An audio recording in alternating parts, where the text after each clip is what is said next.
नमस्कार, मैं डॉक्टर संजय देशपांडे, मेहर प्रसाद complex, central बाजार रोड, रामदासपेट, नागपुर। यहाँ पर मैं कंसल्टेंट इन सेक्सुअल मेडिसिन इस फील्ड में पिछले 23 साल से प्रैक्टिस करता हूँ। दोस्तों, हमने पिछले 3-4 वीडियो में इरेक्टाइल डिस्फंक्शन इसके बारे में काफ़ी चर्चा की है और इस चर्चा में हमने देखा है कि ये हमको क्यों ऐसी समस्याएं आती है, उसके क्या क्या कारण होते हैं। अब ये कारण जानने के लिए बहुत बार हम कुछ प्रश्न पूछते हैं जिससे हमको पता चले कि इस पुरुष का इरेक्टाइल डिस्फंक्शन ये शारीरिक कारण से है या उसके मानसिक कारणों से है या वैवाहिक कारणों से है। तो एक सादा इंटरव्यू लेना, इसके कारण जिसको हम हिस्ट्री टेकिंग बोलते हैं, इसके थ्रू भी हम बहुत बार मरीजों को एग्जैक्टली कौन सा कारण होगा ये जानने को हमको मदद मिलती है।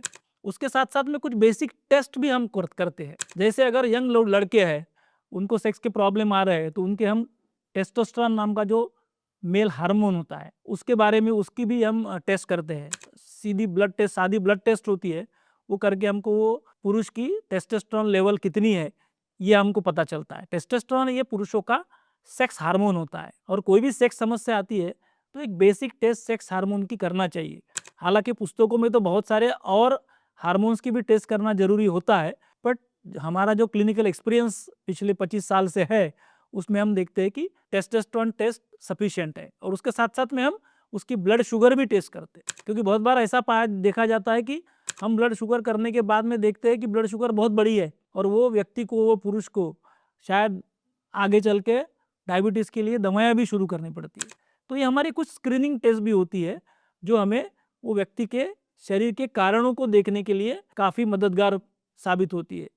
कभी कभी कुछ मर्दों में मॉर्निंग इरेक्शन नहीं आता है, उनको इरेक्शन कभी भी महसूस ही नहीं होता है और वो बहुत ज़्यादा चिंतित होते हैं। तो ऐसे पेशेंट्स में बहुत बार पेनाइल कलर डॉपलर नाम का एक टेस्ट होता है कि उसमें वो व्यक्ति के लिंग में सेक्स के एक्साइटमेंट के वक्त रक्त का प्रवाह, ब्लड फ्लो बराबर होता है या नहीं होता है, ये जानने को मिलता है। तो ये पेनाइल कलर डॉपलर नाम की टेस्ट भी कुछ लोगों में करनी पड़ती है। हालांकि हर एक में वो टेस्ट करनी पड़ेगी ऐसा जरूरी नहीं है, लेकिन जहां हमको संदेह होता है तब हमको वो टेस्ट भी करनी पड़ती है। तो ऐसे ये हार्मोन की टेस्ट, सोनोग्राफी या ब्लड शुगर, कभी कभी कुछ लोगों में थायराइड टेस्टिंग भी करना पड़ता है।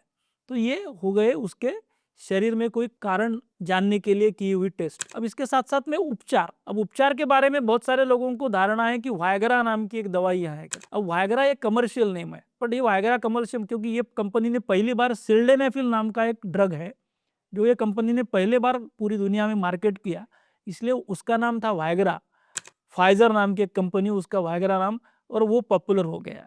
लेकिन उस सिल्डेनाफिल नाम की जो मेडिसिन है वो बहुत सारी कंपनियां बनाती है। हमारे भारत में बहुत सारी कंपनियां सिल्डेनाफिल नाम का ये ड्रग बनाती है, तो इसीलिए सिर्फ वायग्रा नाम याद रखने की कोई ज़रूरत नहीं है। जैसा ये सिल्डेनाफिल है वैसा टाडालाफिल, वर्डेनाफिल, एवानाफिल, यूडेनाफिल, ऐसे बहुत सारी मेडिकेशंस है जो डॉक्टर्स पेशेंट्स को उनका इरेक्टाइल डिस्फंक्शन ठीक करने के लिए देते हैं।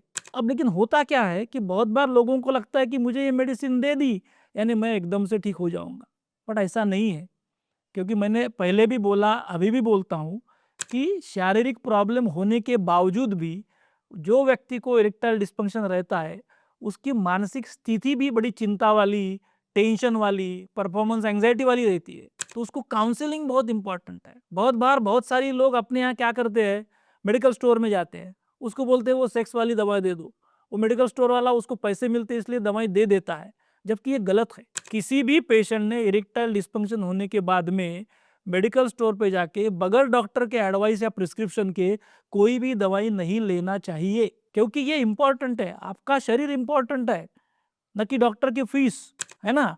तो शरीर में आपके लिए क्या सुरक्षित है, कौन सी दवाएं सुरक्षित है, आपको कौन से रोग है, आपको डायबिटीज है, बीपी है, हार्ट डिसीज है, ये सब जान के डॉक्टर आपको प्रिस्क्रिप्शन लिख देता है और वो प्रिस्क्रिप्शन में जिस उसने जो भी दवाएं लिखी है वो दवाएं आपके लिए सेफ रहती है। फायदेमंद रहेंगी कि नहीं हम बोल नहीं सकते, इसलिए मैं मेरे पेशेंट को हमेशा बोलता हूँ कि सेफ्टी इज माई गारंटी। फायदा कितना होगा ये गारंटी कोई कोई भी डॉक्टर किसी भी क्षेत्र में किसी भी इलनेस के बारे में नहीं दे सकता, but safety is utmost important.